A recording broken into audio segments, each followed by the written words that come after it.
మన ఇంటికి మనుషుల్ని పంపించింది ఎవరో కాదు, పోలీస్ వాళ్ళే. అవును బాబు. కొత్తగా వచ్చిన కమిషనర్ మహేందర్ రెడ్డి. అవును సార్, పెద్ద ఇన్ని లేపాలన్నది టార్గెట్.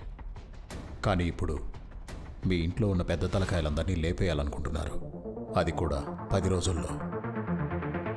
మల్లేశం, రాఖీ, అరుణాచలం, సంపు, సాంబశివం, యాదగిరి, కాశీ, మైఖేల్, మన్సూర్. సేతుపతి తర్వాత రౌడీ అన్నవాడెవడు తలెత్తకూడదు. అందరినీ షూట్ చేసి పారేయండి. I want my city clean.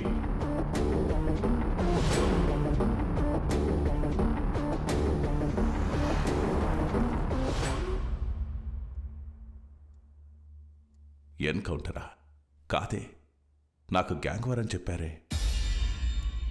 Sethupathi వాళ్ళ ఇంటికి రౌడీని పంపే ధైర్యం ఈ ఊళ్ళో ఎవరికీ లేదు. వచ్చింది పోలీసులే, నాకు తెలుసు. సుల్తాన్ ఉన్నంతవరకు ఏది వద్దని చెప్పారు కదా, ఎందుకు తొందరపడ్డారు? ఇప్పుడున్న గొడవలు చాలావా? నువ్వు ముంబైలోనే కదా ఉండేది, నీకు దీనికి ఏ సంబంధం లేదు. బయలుదేరు. పోరా.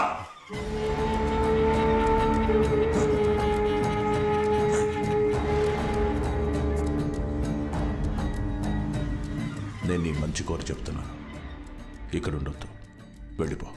నన్ను పంపించి ఏం చేద్దామని సార్? కాల్ చంపేస్తారా? ఎంతమందిని? 10 మందిని? 20 మందిని? సరిపోతుందా?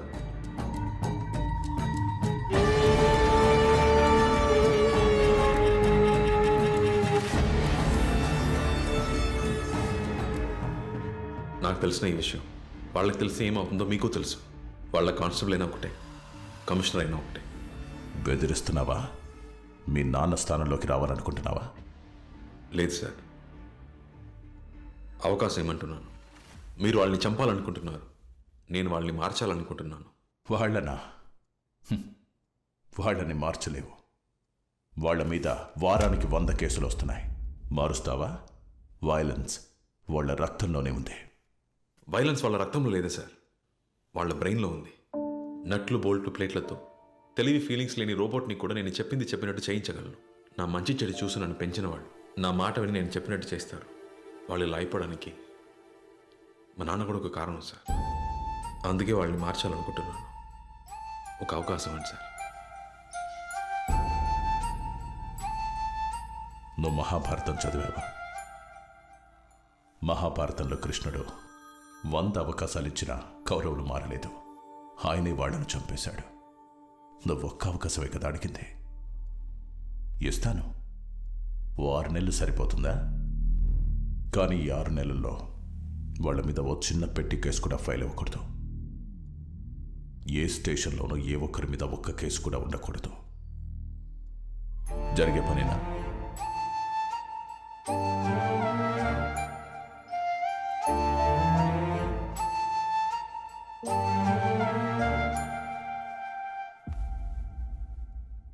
గుర్తుపెట్టుకో, ఒప్పందం మీరితే నోబడీ కెన్ సేవ్ దెమ్. మహాభారతంలో కృష్ణుడు పాండవుల వైపు నుంచున్నాడు. అదే కృష్ణుడు కౌరవుల వైపు ఉంటే వాళ్ళకి నేనున్నాను. అదే మహాభారతాన్ని ఒకసారి యుద్ధం లేకుండా ఉంచుకోండి సార్.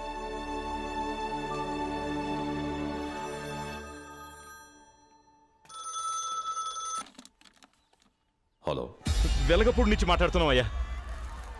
మీరెప్పుడు వస్తున్నారయ్యా? ఇక్కడ రోజుకో ప్రాణం పోతుందయ్యా. రాయ్, మీలో 20 మంది బయలుదేరి ఆ ఊరికి వెళ్ళండి. ఊరికి నీకేమన్నా బుర్రగాని దొబ్బిందా? మన ఇంట్లో దాడి చేసింది ఎవరో తెలీదు. వాళ్ళని పట్టుకోవడం మానేసి మమ్మల్ని ఊరికి వెళ్ళమంటావా? నాయకుడు లేని గ్యాంగు ముండమాపితో సమానమని నిరూపించావు.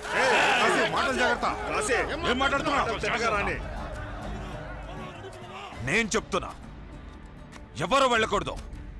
సరే, వెళ్ళాలా వద్దా అని ఎప్పట్లా తేల్చుకుందాం.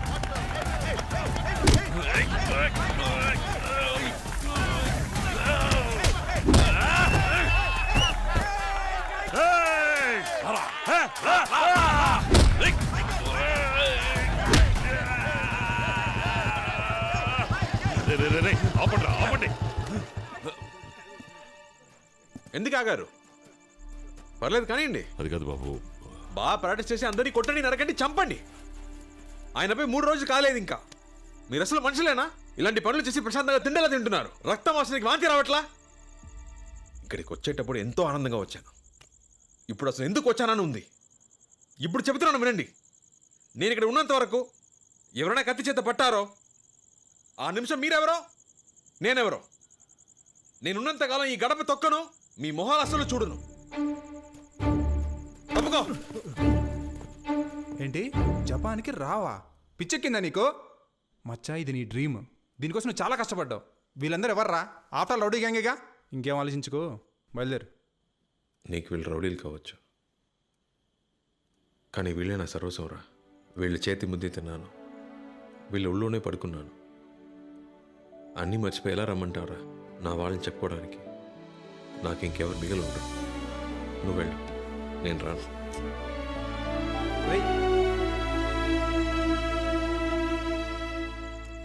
మనం ఆ ఊరికి వెళ్ళి తీరాలి. ఎందుకంటే అది పెద్దయ్య గారు వాళ్ళకి ఇచ్చిన ఆఖరి మాట. మనం దాన్ని కాపాడాలి. సుల్తాన్ని నేను మేనేజ్ చేసుకుంటాను, తనకేం తెలియక్కర్లేదు. మన ప్లాన్ ప్రకారం మీరు 20 మంది ఈ రోజు రాత్రికే ఆ ఊరు బయలుదేరండి. మన స్కెచ్ మిస్ అవ్వకూడదు. వాడు చావాలి. రేయ్, గేటు దాటేలోపు భయంతో ఎవ్వడి బాడీలోంచి ఏ సౌండ్ రాకూడదు. Pin drop silence. ఎవడరా సౌండ్ చేసింది? చేతవా? అది నువ్వేరా? మూసుకుంట్రా. రేయ్, ఎందుకు డోరు తెరవకుండా నోరు తెరుస్తున్నారు?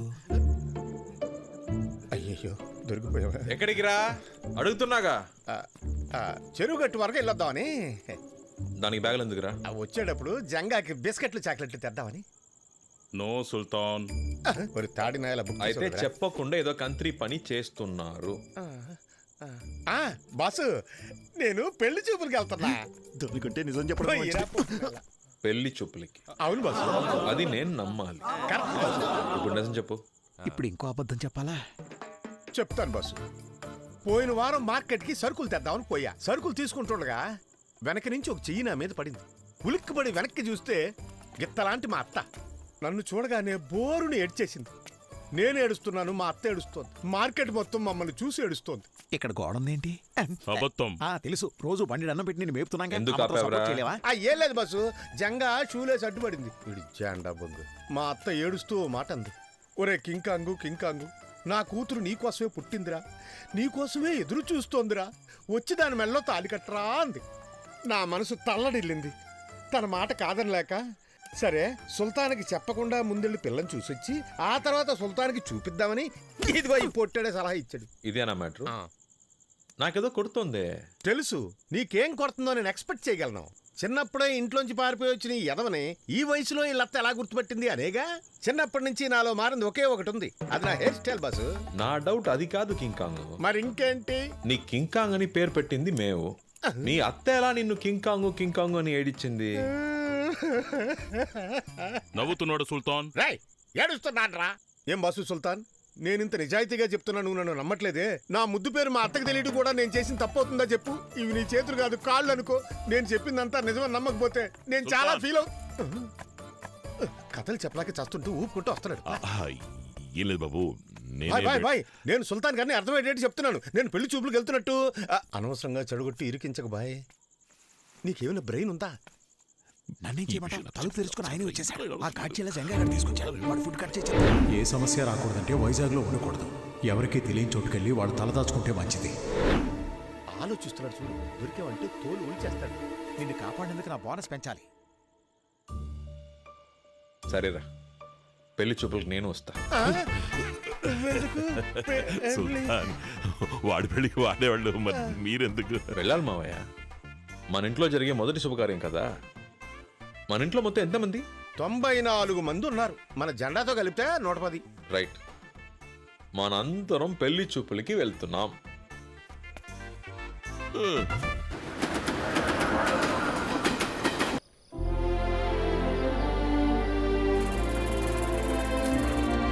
అందరూ తొందరగా రండి, అందరూ తొందరగా రండి.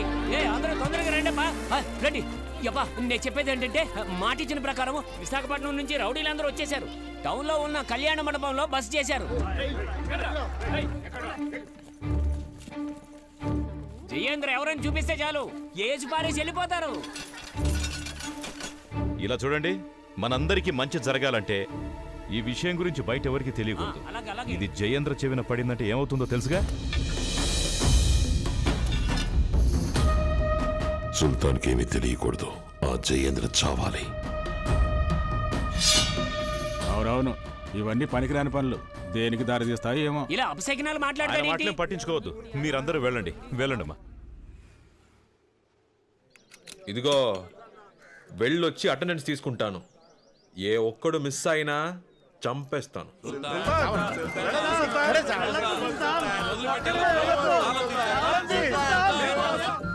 రే కింకాంగ్, ఇది పల్లెటూరులో లేదే, ఏదో ఎడార్లా ఉంది. ఈ కాలంలో వ్యవసాయం చేసేవాడు ఎవడున్నాడు? అయినా నువ్వు నా అత్త కూతురు చూడడానికి వచ్చావా, టూర్కి వచ్చావా?